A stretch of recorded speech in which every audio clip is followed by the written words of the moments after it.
Hey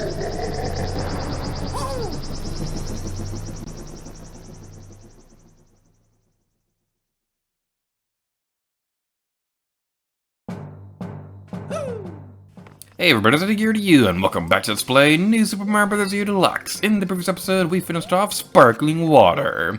And today's episode, we'll be continuing on through this game, and now that we've been kidnapped by the airship. It's not very nice at all. They didn't even ask if we wanted to be kidnapped. No, they just randomly showed up on the overworld, and they're like, haha, we're gonna kidnap you. It's so inconsiderate. So, the interesting thing about the airship levels is that usually they have like some kind of big grand gimmick or something like that. In this level's case, that's the fact that this is the first time we've ever seen an airship level in this game, so it's kind of a gimmick enough. There's going to be a lot of enemies that are kind of different from what we've seen before. There's going to be some Mecha Koopas over there. There's going to be some Cannonballs, both of which have appeared as part of Bowser Jr.'s moveset in Super Smash Bros. So that's pretty fun. So we go over this direction, and we can bounce off the cannonball to grab the second star coin if you don't have any form of flying ability or anything like that. The trajectory of the cannonballs will also change slightly depending on how the camera is bouncing around. For example, if the camera moves upwards a little bit, then the cannonballs are going to be moving in that direction as well. It really all depends on how the camera is moving at the time, because the camera moves a little bit more up and down in these levels compared to everything else, because it's simulating the fact that these are taking place on an airship. If that makes any sense, it probably doesn't, because I'm bad at explaining things. So go over here. Also, that enemy right there, that's a humming torpedo Ted. Or red torpedo Ted. I don't remember exactly which one it is. It's one of those. It's red, it's a torpedo Ted, and it homes in on you, and it's rude.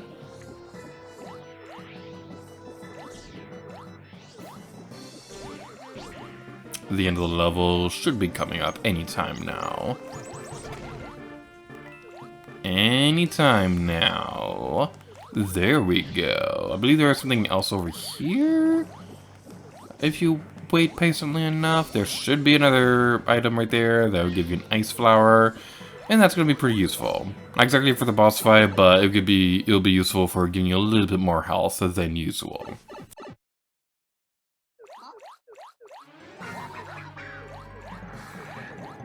And now we'll be fighting Bowser Jr. Word of advice, do not be underneath Bowser Jr., because if you do, then the torpedo Ted will spawn and it'll land right on your face, and it's not very nice. So what you want to do is that you want to make it so that the torpedo Teds are going to home in on Bowser Jr. How you can do this is that to be on the opposite side of the thing as a torpedo Ted, and then have it slam into Bowser Jr.'s stupid face. Alright, so I have a confession to make. This probably won't make a lot of people happy, but I need to get this off my chest. Bowser Jr. is honestly my least favorite Mario character ever. I mean, my opinions on him is not quite as strong as my opinion for Tingle and Legend of Zelda, for example. It's just that Bowser Jr. is just really weird and kind of seems like his existence retcons a lot of things that are already established in the Mario series. So if you want an example of what I'm talking about, prior to Super Mario Sunshine coming out, which was the debut game for Bowser Jr., prior to that game coming out, it was established that the Koopalings were Bowser's kids. In Super Mario Sunshine, going forward, Shigeru Miyamoto has said that they changed the story of the Mario universe and now made it so that Koopalings are now just kind of more like henchmen, and Bowser Jr. is Bowser's only real kid. So it's just kind of weird, and also, I'm just not really that big of a fan of bratty kid characters, and that's exactly what Bowser Jr. is. Now, there are going to be some games out there where he definitely is a highlight, like in Mario Rabbids Kingdom Battle, he's great in that game, and the few times that he actually talks in Paper Mario Sticker Star, he's pretty funny in that game too. But overall, I'm just not that big of a fan of Bowser Jr.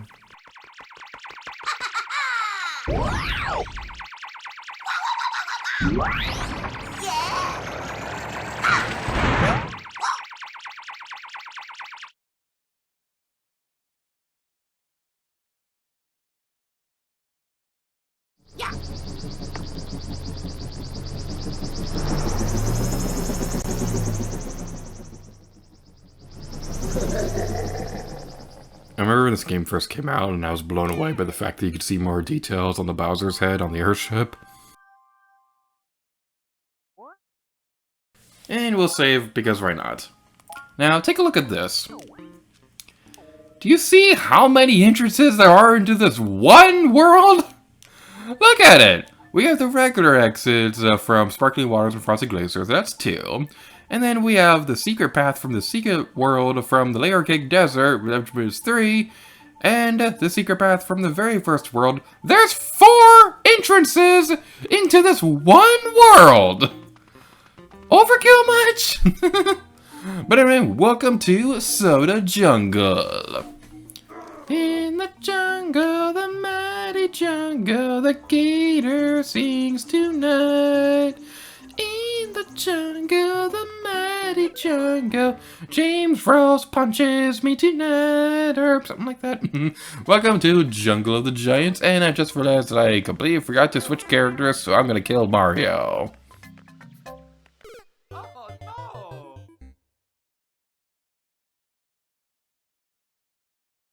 And welcome to Jungle of the Giants. So, a bit of a note that I want to make about the future of switching the characters.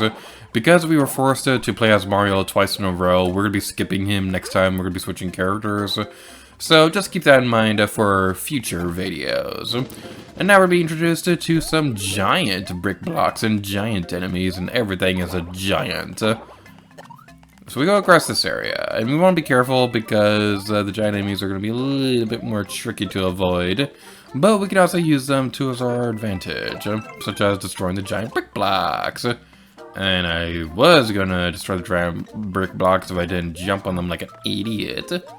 Whenever you jump on a giant Goomba, they will turn into smaller ones, which is going to be pretty interesting, and that fell the wrong direction. Maybe it can still work. Maybe it can still work. Okay, it still worked. And we can also do this too. Except we can't because of that reason. So, this area right here may seem familiar if you've seen the original trailers for New Super Mario Bros. U. This was another level that they had demonstrated in that initial trailer, and it's pretty fun.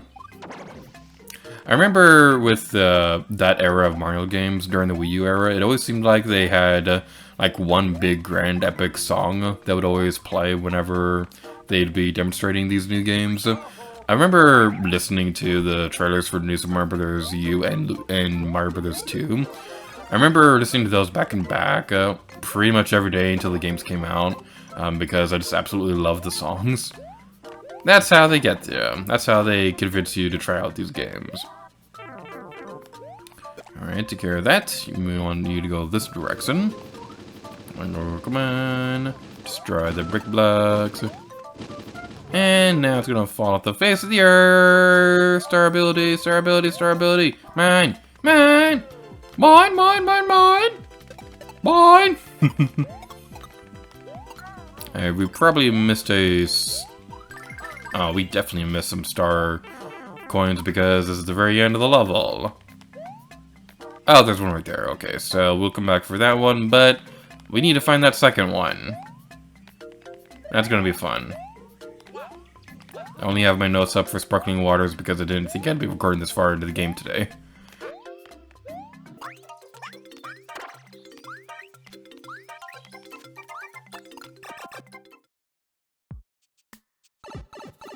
Ah, boy, this is gonna be fun.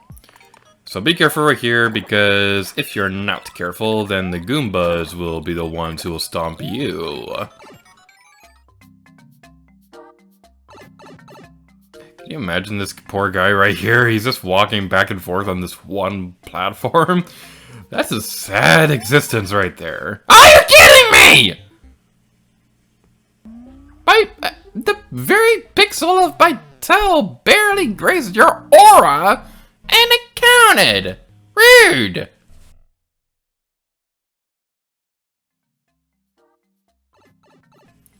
Wait for the piranha plant to go by, and then we'll move. Are you happy, game?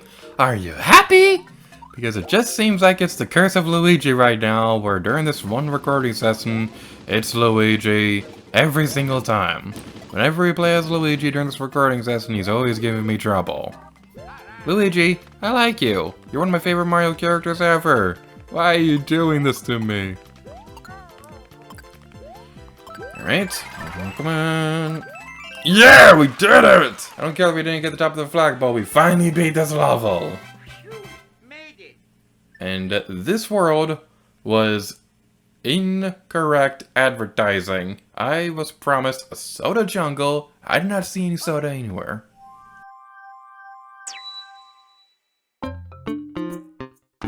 Here we go.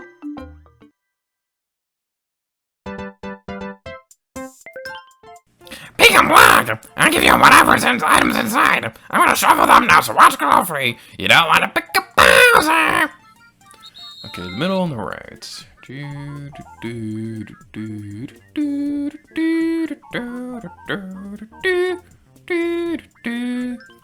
Okay, the first and the fourth, I believe. Are you kidding me?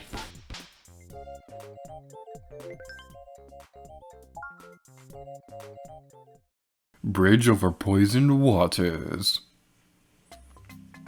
And I'm still in the mini form, okay. That's not exactly what I was having in mind for today. Let's take care of you and jump this direction. Alright, so I have a bit of a fun story about this particular level. Not exactly this particular level, but this world in general. So, I don't remember if I've talked about this story yet, but one thing that I really love about the Switch is just the fact that it's a portable system. So, a few months ago, I was playing on the Nintendo Switch a lot when I was working out. There's a gym at my apartment complex, and I do go over there and walk on the treadmill for a little while. They had other equipment too, but it's not exactly recommended to play on your Switch while using dumbbells or things like that. But I would play on my Switch whenever I was rocking on the treadmill. And my two go-to games whenever I was doing that were New Super Mario Bros. U Deluxe and Xenoblade Chronicles 2 Torna. So, a fond memory that I really have with the Xenoblade is the fact that whenever I was playing that on the treadmill, I always went out of my way to avoid using the skip travel feature whenever possible. Because I wanted to kind of replicate the feeling of walking that distance. It seems a little weird, but it was oddly really immersive. And with this game in particular, I remember this one very fondly because the Soda Jungle was how the furthest that I got into my personal playthrough of this game when I was playing this game at the gym. It was a lot of fun. It was a lot of fun, and I highly recommend that if you go to a gym, I highly recommend you playing on your Switch whenever you're walking on a treadmill.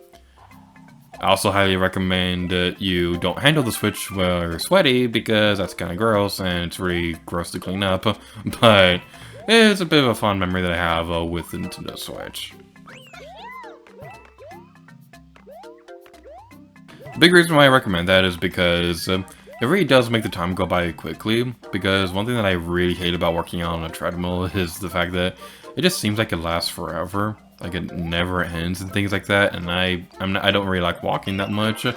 But whenever you're playing a game or watching TV or something like that on the treadmill, the time just really goes by quickly, and you're like, oh, suddenly I'm healthy again. Yay, working out!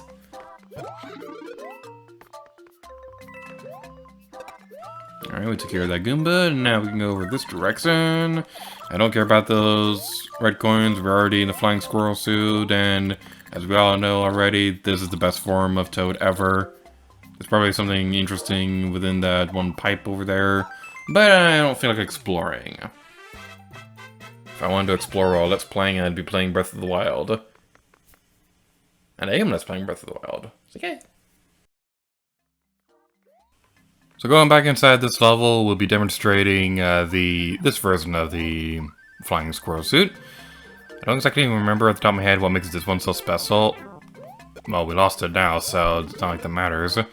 Basically, from what it looks like that one lets us fly around more than once. I don't really use that power-up too often, and it's going to be a really long time before we find another one, so I got really nervous right there, but luckily we made it through. Okie dokie. So the secret exit for this level is a little bit obnoxious to get. So what you want to do is that you want to go through here. This is one of the very few secret exits in the game that you cannot get with Nabbit. So don't play as Nabbit during this level. Play as somebody who can fly. So we go over this direction, and we can jump Don't go down the green pipe over there because that'll take you back to the regular level. Go over here and collect the secret exit. Woohoo! Lovely!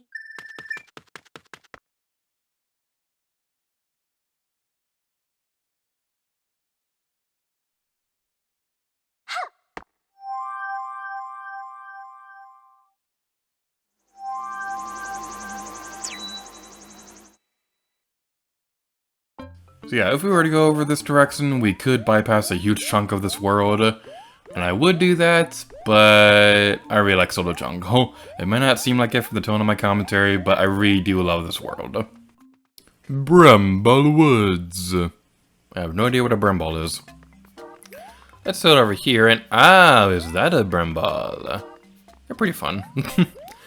They could be pretty fun enemies. I just mostly like their character design. They're kind of actually annoying to fight. But basically, the primary gameplay mechanic with these enemies is the fact that they will be walking around and you just need to be careful. You get the basic idea. You've seen what they look like, and walking around them can be a little bit tricky.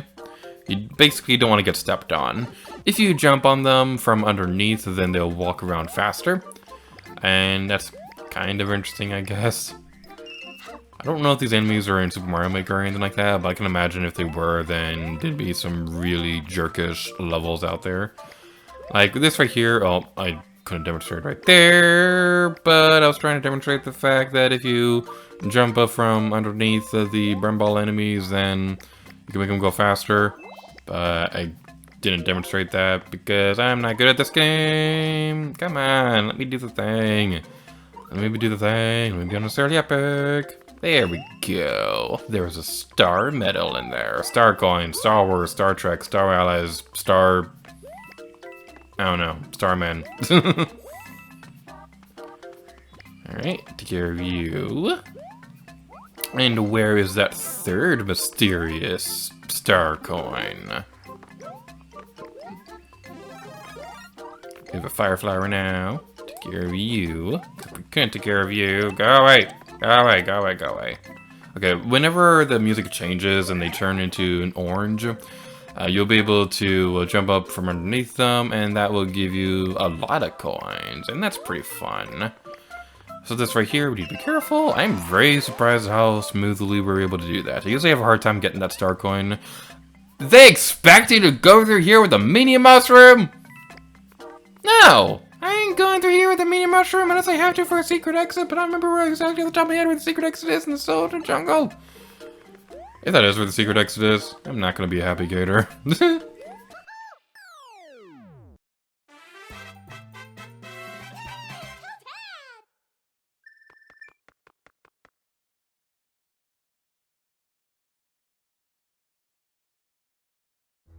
And now we'll be playing with Luigi. This is your chance for redemption. This is your chance to prove that you are that magnificent mustache that we all know and love. This is your destiny, Luigi. And I also don't have a lot of confidence right now because I am very bad at this level. And we're playing as Luigi, and I've had the worst luck with him this recording session. So hopefully it's gonna be okay. Hopefully, maybe, sort of, kind of. Hopefully, sort of. Hopefully. So the big gameplay gimmick with this level is that we'll be using the snake blocks to traverse this level's landscape. Be careful with the spiky balls because they are not very nice. We go over here and collect the next 8 red coins. And you need to move quickly for this one because the snake blocks will trap you. This is evil level design. They will trap you if you're not careful, so be careful about that. Take care of that and go inside the checkpoint flag. That right there is honestly very evil level design because if you're trying to go through here quickly, chances are you're going to go through the green pipe before the checkpoint flag even spawns. Like I did on my first playthrough. And again on my second playthrough. And again on the practice playthrough. Yeah, I fell for that a lot. Another super acorn if you need it. It's probably recommended because it's going to make going through this level way easier. There is a third star coin over here. So we can grab that, and it's gonna be super fine and dandy. Except not because we got hit in the head by a spiky ball. Not very nice. But we can get our super acorn back right there, and that's pretty interesting. We can get a lot of coins right here. Wow. That's a little overkill, but I'm not going to be going for them because I honestly don't really feel like it. Honestly, I gotta say, this would have been the perfect place for a secret exit, because you could have had the blue coins activate some kind of hidden passageway that you could have only gotten while that switch was activated, but no, it's just... There's no secret exit in this level, at least not as far as I'm aware of. This will give you a super acorn rather than a fire flower, so they're changing it up slightly. And you go inside here, and we'll be facing Boom Boom once again. Gotta get that boom boom boom, gotta get that boom boom boom, gotta get that boom boom boom. I'm honestly surprised we made it this far into the Let's Play without referencing that song. But anyway, now we'll be facing Boom Boom once again. I think it's gonna be a pretty fun battle. Unfortunately, it's also just as easy as the rest of the Boom Boom fights. It's just that he's a little bit bigger now. Yes, I'm a winner.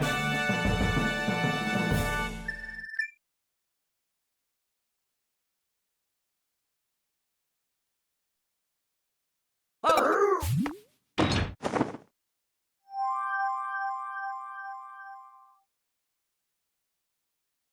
What could be inside that mysterious forest?